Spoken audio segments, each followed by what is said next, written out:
Okay. Hello, welcome back. Okay, so now we're going to talk about how to accurately calculate and measure your sales, your chin for sales and your peanuts and your cookies. Okay, so when you want to, before I start calculating, the first thing I do is I calculate first all my expenses. I calculate the flour I use, I calculate the butter, I calculate the egg, the gas, the oil.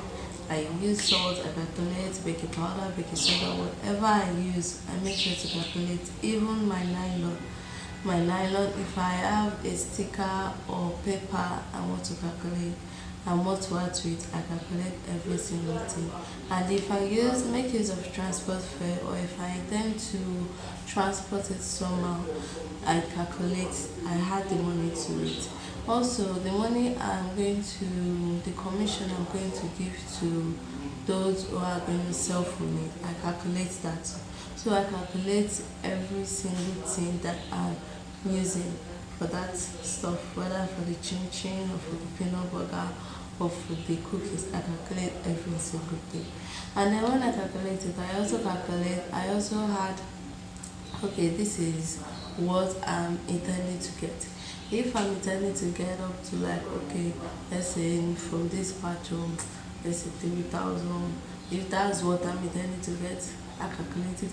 If I'm intending, oh, maybe I'm intending to get 5,000, okay, I add it to it. So every single thing I'm intending to get, whatever it is I'm intending to get from a batch of stuff, I add it to it.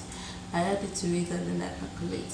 So after calculating and adding up everything, then I divide it by the amount I'm selling it. If I'm selling my peanut for 100 naira, I would calculate the total amount divided by 100 naira. So I know how much peanut burger I'm producing. I know how much peanut burger I must not fall short of. So if my number is, okay, 50, if it's 50 that I get, that means I'll have to produce nothing less than 50. So, but if it turns out that it's more than 50, that still works for me very, very well. It still works to my advantage, and my customers are still satisfied. But if it turns out that it is shorter than 50, that means I'm in a losing side. I'm losing in a way, and that one doesn't favor me. So I have to reduce the amount of the chin chin I'm putting in and up. So how I can, okay, let's say for instance I've calculated and then, okay, I already know, okay, the last time I sold my peanut butter, this is as well, let's say the last time I sold my peanut butter, I used 85 grams, and let's say from one bucket it gave me like, okay, maybe 10 or 15 for 85 grams. When I calculated, and then maybe by this time now, that was the last time. And this time things are quite more expensive than then. Let's say things are now more expensive than the last time I saw. I would have to reduce the amount of grams I'm putting in.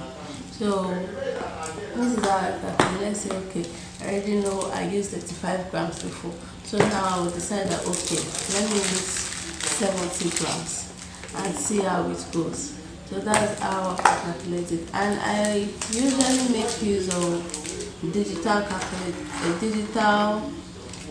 electronic scale, because it gives me an accurate number.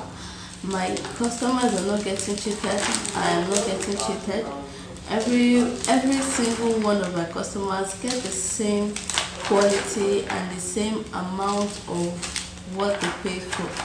You understand? So that's what you want to achieve. You don't want the customer to feel, okay, this one is bigger than this one is bigger than this one. Even though it looks bigger, they are all getting the same thing.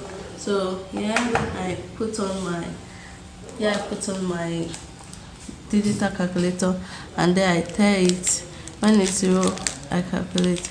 Oh, this is 65. Okay, if I'm going to 70, 64. If I'm going to 70, I would need to add some more. Let's say, how much would that give me? 69.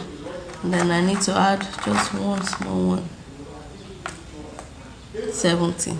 Can we say that? So that's how I calculate. I make sure I use the digital calculator, and then after I'm done calculating, anytime I'm calculating and I'm arranging my peanut butter, I don't seal it immediately. I make sure not to seal it immediately because I want to be sure I'm getting up to the amount that I intended to. So what I do is, once I've put in my peanut butter into the nylon, this is just an example, so I don't know how much this is. So once I put in my peanut butter into the nylon, I just fold it this way. I just fold it this way and I put it down for some time. And then I do the same thing for everything until I'm done sharing it. And then I count to see, okay, have I gotten to that amount or have I gotten to more than that amount? And then that's how I know, okay, maybe I need to remove from some, or maybe there's still extra and I can add into the others. So, but you want to be sure that, okay, your customers are okay with the price, with the price and the amount. So you always have to make sure you check back with them. Check back with those that sell for you. Check back with them. Okay, are they complaining about the price? Are they complaining about the size and all of that? And if everything is okay, just make sure you are getting and then they are pleased. So that's why you have to make it quality. That's why you have to make it nice, so that when they get to taste it, they will be pleased that, okay, is worth the amount. So okay, so now that will be it. That's the way I do my chinchin too. Okay, when it's time for the cookies, when we are making the cookies, I will explain the measurement for the cookies. Thank you. Bye.